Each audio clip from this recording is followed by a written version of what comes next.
ஆதியாகமத்தில் வாசிக்கும் போது தான் தெரியும், யோசேப்பின் மேல ஆண்டவர் ஒரு பெரிய திட்டம் வச்சிருந்ததுனால தான் இவர்களுடைய இருதயம் என்ன பண்ணியிருக்குன்னா கடினப்பட்டிருக்கிறது. அப்போ ஒன்று நினைத்து கொள்ளுங்கள், நமக்கு சிலரை இறங்க மாட்டாங்க, சிலர் நமக்கு உதவி செய்ய மாட்டாங்க, சிலர் நமக்கு வச்சிருந்தும் கொடுக்க மாட்டாங்க, சிலர் நமக்கு நினைச்சிருந்தா ரொம்ப அழகா நம்மளை தூக்கி விடலாம், அப்படி பண்ண மாட்டாங்க. சிலருடைய இருதயம் நமக்காக ரொம்ப கடினப்படும். சிலர் நம்மளை லிட்டரலா அப்படியே நம்மளை ஒன்றும் இல்லாமல் அப்படியே மறந்துடுவாங்க, அப்படியே தூக்கி நம்மளை போட்டுருவாங்க.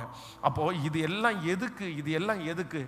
அவங்க அப்படிப்பட்ட ஆள் இல்லை. உலகமே அந்த ஆளை குறித்து புகழ்த்தும், உலகமே சொல்லும் ஐயோ அவங்க ரொம்ப ஹெல்ப் பண்ணுவாங்கன்னு சொல்லுங்க. ஆனால் நமக்கு மட்டும் அந்த மனுஷன் தீமையாக மாறிடுவாங்க, அவங்க நமக்கு மட்டும் எதிராக மாறிடுவாங்க.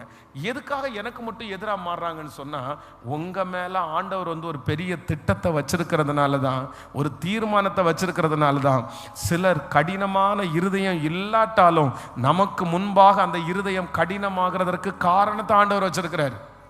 அதனால நம்மை சுற்றி இருக்கிறவர்கள் நம்மளை நேசிக்கலைன்னா அதுக்கு ஒரு காரணம் இருக்குது. எல்லாரையும் நேசிச்சு என்ன நேசிக்கலையா, எல்லாரையும் அரவணைச்சிட்டு என்ன வெறுக்கிறாங்களா, எந்த ஒரு இடத்துல ஒரே ஒரு தேவனுடைய பிள்ளை மட்டும் டார்கெட் பண்ணப்படுறாங்களோ, எந்த இடத்துல ஒரு தேவனுடைய பிள்ளை மட்டும் அற்பமா நினைக்கிறாங்களோ, எந்த இடத்துல ஒரு பிள்ளை மட்டும் ரொம்ப கஷ்டத்தை அனுபவிக்குதோ, எல்லாருக்கும் நல்லவங்க, உங்களுக்கு மட்டும் அவங்க விரோதி, எல்லாரையும் அரவணைப்பாங்க, உங்களை மட்டும் பார்த்தா பிடிக்காது, எல்லாருக்கும் உதவி செய்வாங்க, ஆனா உங்களுக்கு மட்டும் ஒண்ணுமே செய்ய மாட்டாங்க, வர்றதையும் தடுத்து போடுவாங்க.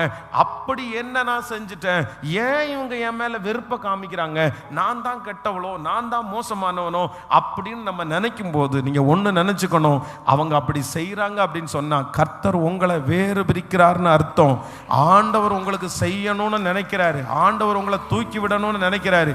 உங்களுக்கு வர வேண்டிய உதவிகள் எல்லாம் பரலோகத்திலிருந்து தான் வரப்போகிறது. நல்ல கரங்களை தட்டி, அந்த பிள்ளைக்கா இருக்கலாம், அந்த மகனுக்காய் மகளுக்காய் இருக்கலாம், எந்த இடத்துல இருந்தாலும் சிலருடைய கசப்புகளும் சிலருடைய மன வருத்தங்களும் நமக்கு விரோதமாய் வருகிறதற்கு பெரிய நோக்கம் உண்டு, பெரிய நோக்கம் உண்டு. அப்போ அந்த இடத்துல நம்மளை